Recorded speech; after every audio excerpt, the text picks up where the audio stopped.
Hi ladies and gentlemen, welcome back to this week's episode of the Super Chunk Show. You already know what earphone I'm going to talk about. I've actually done the unboxing on a previous video and I can see that quite a large number of people are quite excited about this earphone. That's right, this week we're going to talk about the Vision Ears VE7. Let's go.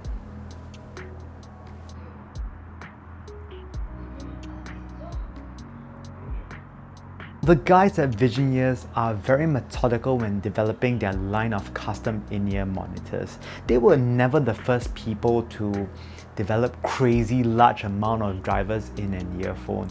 So I remember back then, maybe like 6 years ago, when everybody was chasing the driver game, like Jerry Harvey was doing the JH13, the JH16, 64 Audio was doing their U12, that kind of thing. They stuck with their VE4 and later only introduced the VE6.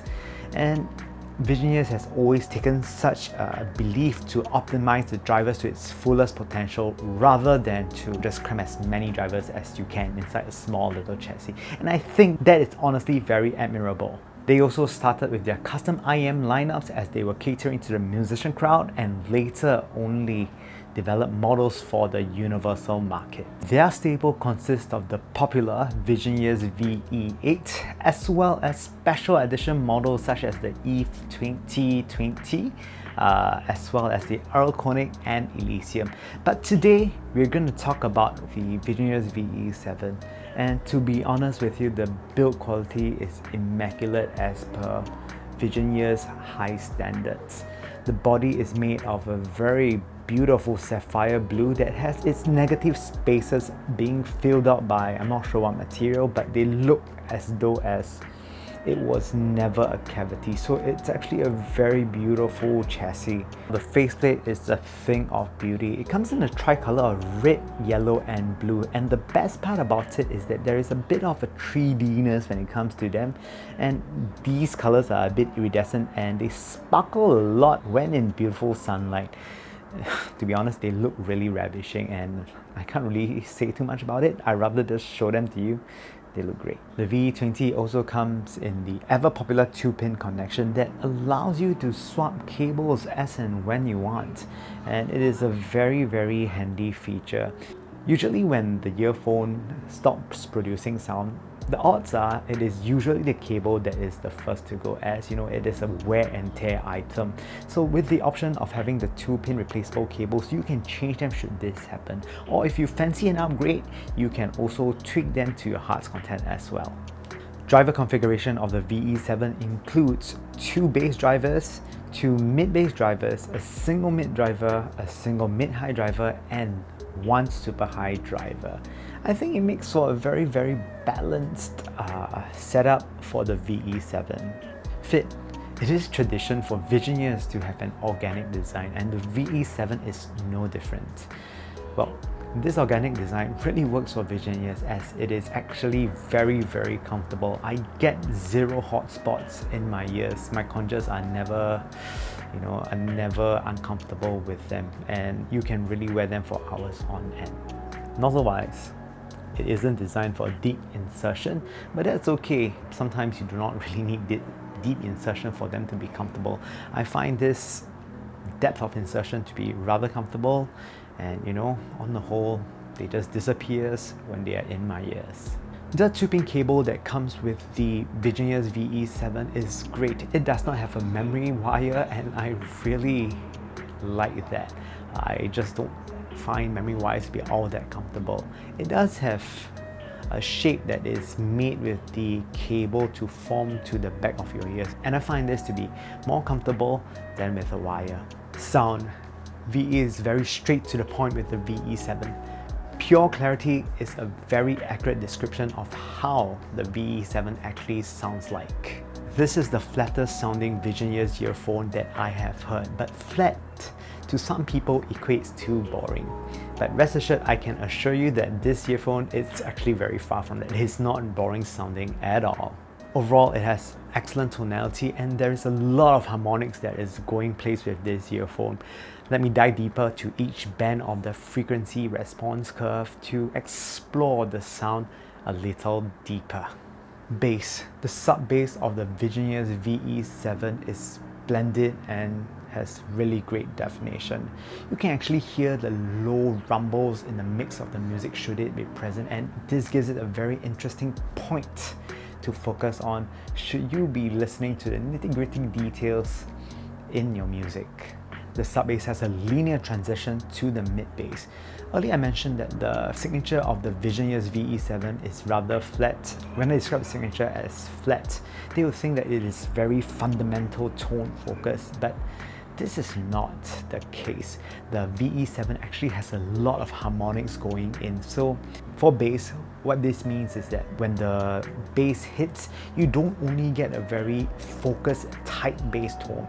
There is a lot of rumble that is surrounding the bass frequencies of it, and it's actually very interesting for this type of signature.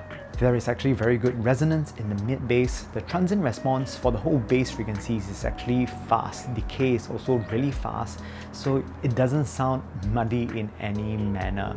Overall, bass has a very realistic nature that I think many people can stand behind on.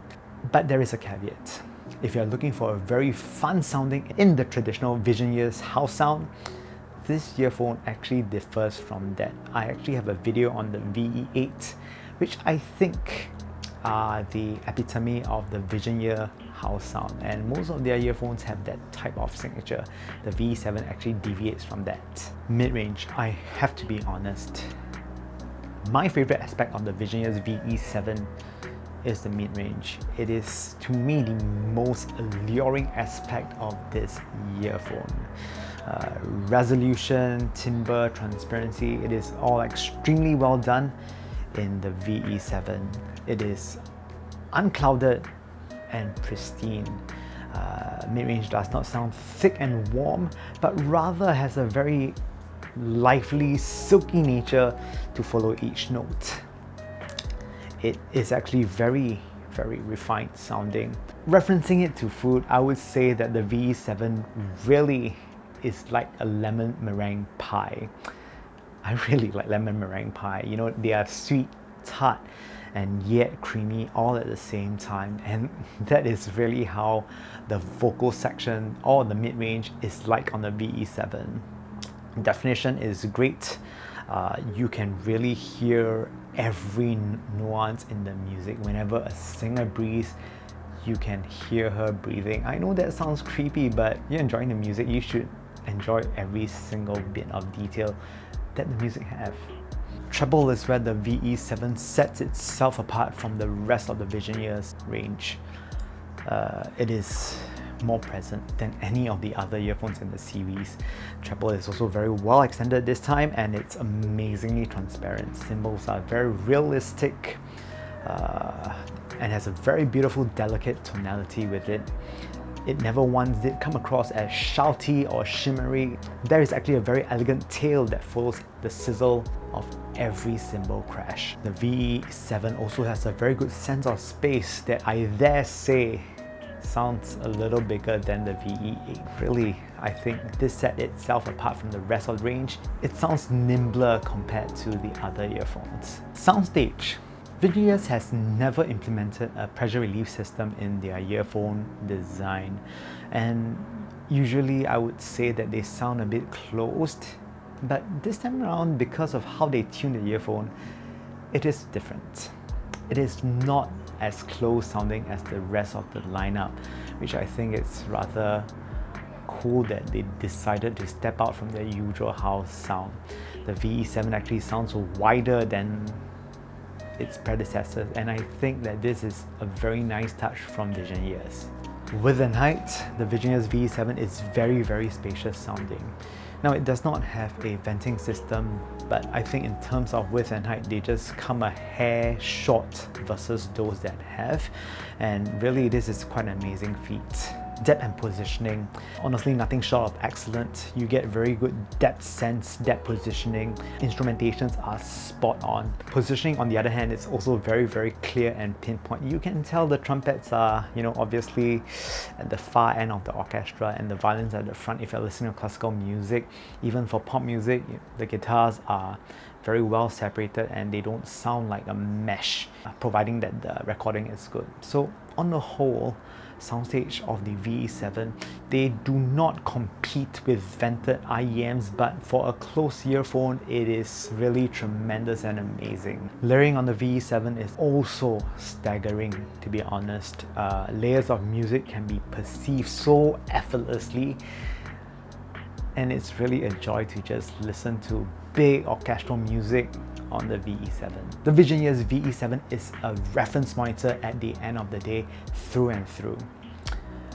You get an Olympic size pool worth of details with its neutral natural nature, followed by very good articulation and great resolution, making it an easy recommendation if you're looking for a earphone with this type of signature. Anyways, that's the end of the review of the Visioneer's VE7. I will be doing some comparisons next week, so please stay on the channel. And if you really like the content so far, kindly press the like and subscribe right here below where I'm pointing at, and I'm really grateful for that. If you have anything that you would like me to review, and if I can get my hands on them, I will do so.